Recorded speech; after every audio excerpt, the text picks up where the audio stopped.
Good day to you. It's always a delight talking to you anytime, and I'm trying to connect the dots with so many issues that I have on my mind now as I speak, and which I believe they are also on the minds of our listeners and those who are regular listeners of this podcast. In connecting the dot, Nigeria appears to be a nation with a tall order fix-it. Well, tall order fix-it may not be practicable because most of the nations where they apply it, it doesn't work. You see, you just have to make sure that whatever you want to do, start from the bottom. Let us know that whatever we want to do, especially at this particular point in time, tall order fix-it will not work. Let us put heads together to look at a creative way of navigating this avoidable crisis. The crisis we are in now is avoidable. So big manism or whatever may not work now because every Nigerian has the potential to sabotage. And some people want to say, but those great nations have gone through the kind of things we're going through like that. So it's just a phase. So even if it appears like a tall order, does it mean someone cannot just stick out the neck to say, let's fix this? Yes. What I'm saying is that person must carry the people along. I'll give you an example. During recession, what history called Great Recession, Hoover was the president of America. He was unable to fix it. When Roosevelt came, brought out novel idea.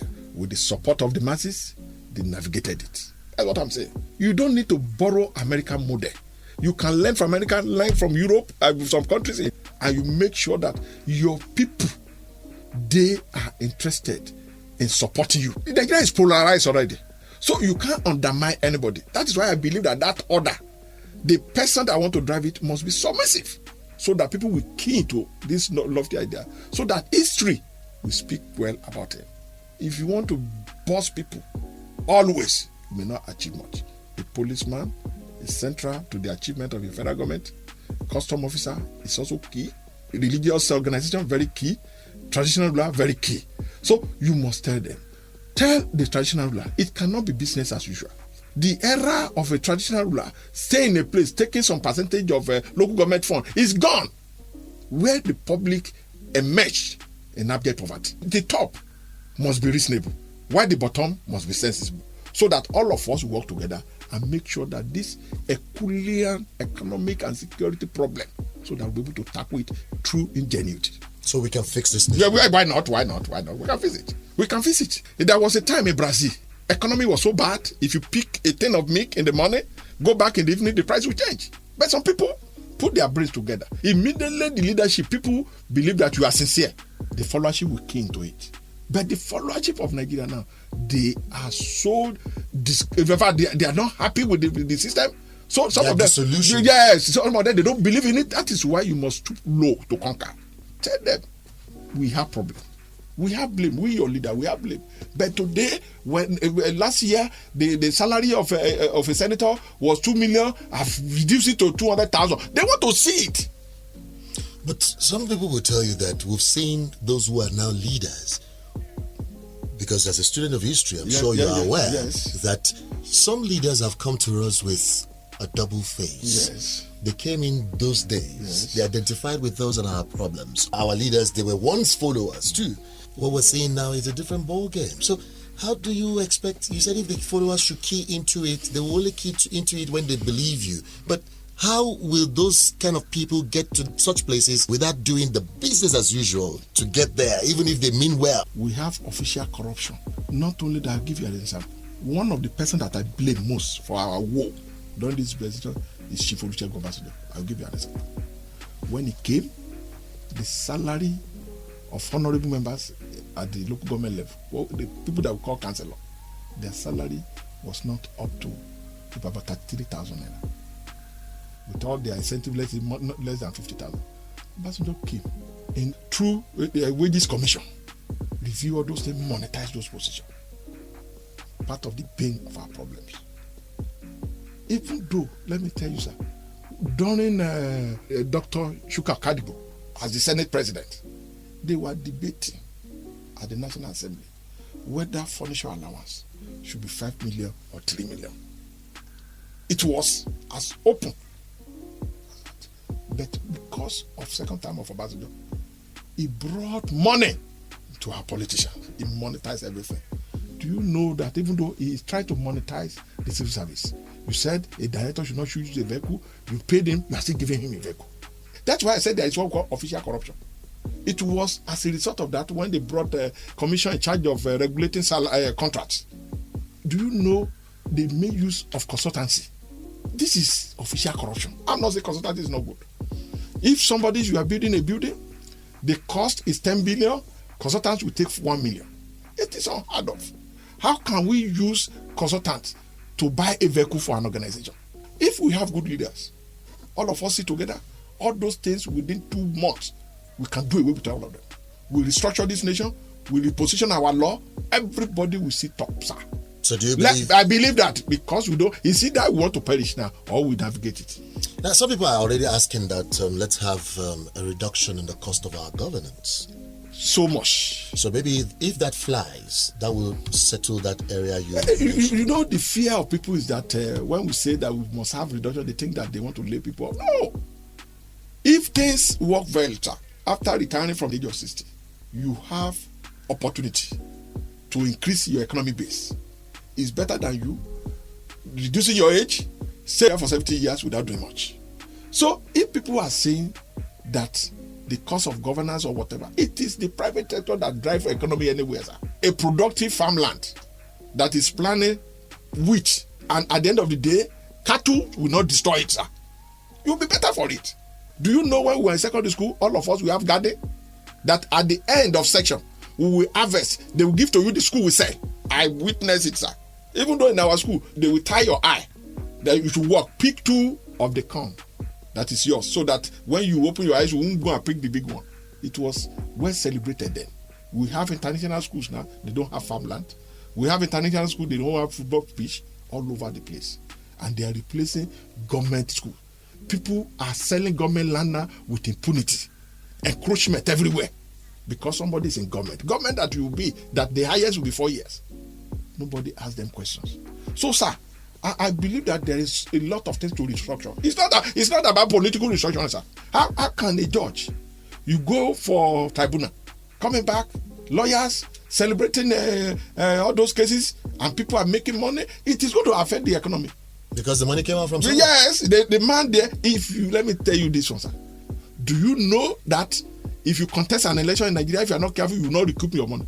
If you are not intelligent. Now, recouping the money, that strikes me. If you contest an election, I think it has to do with you wanting to sell. Yes. So should we be able to now, make sir, that money back? Or something? Everything is business. Yes, sir. When I was growing up, the first election that I witnessed as a primary school pupil was a local government election immediately after the state creation. Somebody came to our house, wanted to contest for councillorship. They called the Baba Ige. His house is directly opposite Mick, where they produce Mick in a very close cathedral. Okay. And also Honorable Barrister Agubiade, who later became a majority leader. It was Igbatoro Oda ward. They came to my father's house. They brought salt, just small salt. They distributed, the 2 of them. They believe that, okay, we love you. So they distributed. At the end of the day, somebody won. If you can distribute salt, you will know that from your salary, you'll be able to defray that. They never bought fowl. They never bought goat. So if somebody now, you want to contest for the position of a governorship or a councillorship, we have over, how many wards? Almost 300 wards in Ondo State. And how many polybooths? Over 10,000 in Ondo State. You are distributing huge amounts of money. How will you get it if you don't defraud the state? It is natural. So that is what I'm saying, sir. If our leaders are sincere, if the follower can see that these people are sincere, nothing will happen. Before now, sir, a vice chancellor, the salary of a vice chancellor and that of a professor is only on allowance. But today, salary of a professor, Obasanjo turned all those things like that. A salary of a vice chancellor is more or less than that of a 5 professor. How would they not? How would the hatred and animosity not come in? The same thing, medical directors. The same thing, permanent secretary, the salary of permanent secretary and that of a director in the ministry is more or less like heaven and earth. The gap so much. Far apart. But yes, You don't do that. But some people want to say because of what they've enjoyed during that tenure and those things that he brought on board, they want to say that, look, they prefer this man. Which man? Obasanjo, he did well. Maybe What? some people want to say maybe because you didn't benefit from the lajis that came with his policies. No, sir. I'm not saying that Obasanjo, we are not contemporaries. The gap between myself and Obasanjo is like heaven and earth. But his policies... He is my father's contemporary. But what I'm saying is the implication of his act. His policies, that's what I'm saying. Yes. So what I'm not saying whether he has done well to some people, that is not the issue. No, I'm saying the policy must have favored some people. Yes. So those people will not agree with you. If we are talking about the system now, it's not about the people. We are talking about the system. Look at the way they are killing our soldiers. If the policy fits you and your son is in the army, a colonel, and Boko Haram killed that person, what have you gained? Or because road not constructed and somebody driving involved in accident, somebody dies. Or plane crash. These are not. We are talking of system to work. So what I'm saying is that the problem we are facing today is not the handiwork of this God. It's a systemic failure. But God gave Obasanjo that the opportunity. He was coming from prison. He became Nigerian president. He doesn't have money. People sponsored him. He should have used that opportunity to stabilize this nation. And not only that, an experienced former head of state. He should have learned from the past. Not that all that you learn from the past is that nobody learned anything from the past. So that is what I'm saying. I so much believe that the way now we've monetized governance. It is done Obasanjo that I know that we have special assistant to special assistant. Somebody is special assistant to advisor to a governor. There will be an advisor also. It's done in government that I know that the president himself will be more knowledgeable than his advisor. It doesn't work like that elsewhere. When Najashi was governor here, Professor Sam Aluko was one of his about 3 advisors. People that more knowledgeable. When done in Western region, Babajashi was in charge of education policy. He was knowledgeable in education than Awolowo. But his own is that, okay, can we do this? Can we do this? A leader must be receptive. Awolowo was not a poor person. There's nowhere in the world where the leader will be a poor person.